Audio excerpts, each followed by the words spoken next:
ساڵانە ئیشیمە کە دەگاتە مانجی بەهار و نەورۆز ئیشیمە فەرق دەکات زۆر لە ئیشەکانمان بەعام یعنی خەرچیمە لەگە بۆنەکان خاستن ئیشیمە نەورۆزان و برنجێژنی ڕەمەزان و قوربان و ئەوانە ئیشیمە زۆر فەرق دەکات کوتە کشەروار زۆرمان زۆرە مەسەڵەن ئێستا ئەوەی بەرە من زیاتر گەنج دەیکەن هەر ئەوەمان هەیە بەبێ قەمیز دەبەردەکرێت پێش قەپات دەوی ئەوە شارگەنجانی و بەهاری زیاتر ئەوان دەکەن بە عمریش مەسەڵەن ئێستا مڕاتخانیمان هەیە کورتەک ئەو زیاتر بە تەمەنەکانەوە دەکەن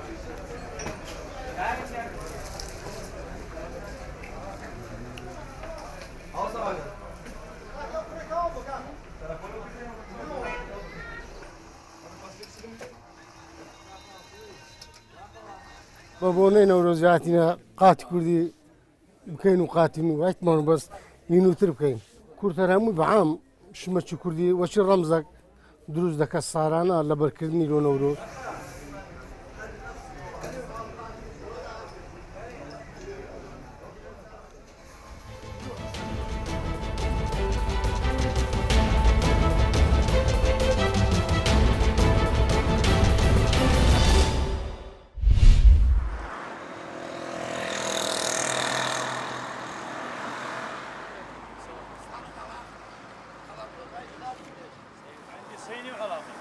هذا دياله مثلا عندك؟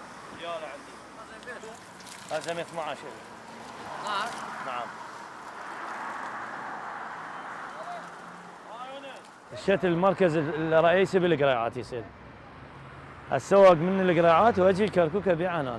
والله تجيب ورد، لالنقي، برتقال، حامض، عرموط. هاي الورد الجهنمي عندنا، الورد الجوري. هاي عطرة مات شاي عندنا، نومي بصل عندنا، ليمون عراقي عندنا.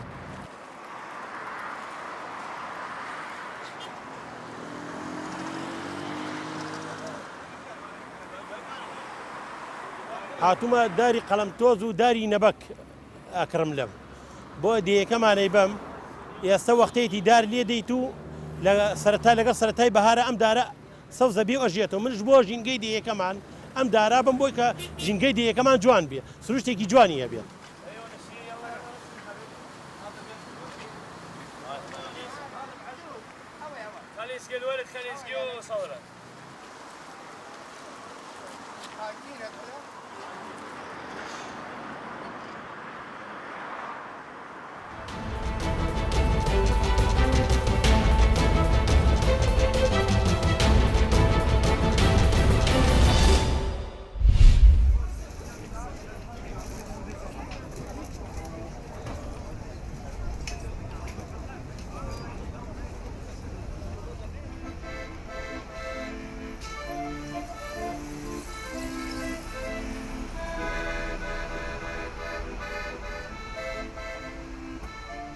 I come here every week to do my shopping, and the reason I come here is the quality of products and also the human atmosphere of the place. You can hear the music in the background. This is a gentleman, I suppose, from the former Soviet Union who comes here every week as well and plays music, so that you don't usually find at a supermarket.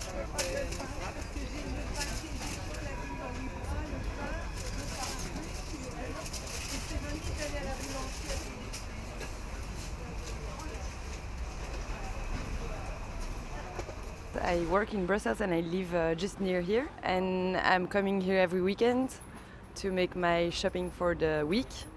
And I like to come here because it's less expensive than in the supermarket. It's zero waste because we come with our own bags, and the quality is very good.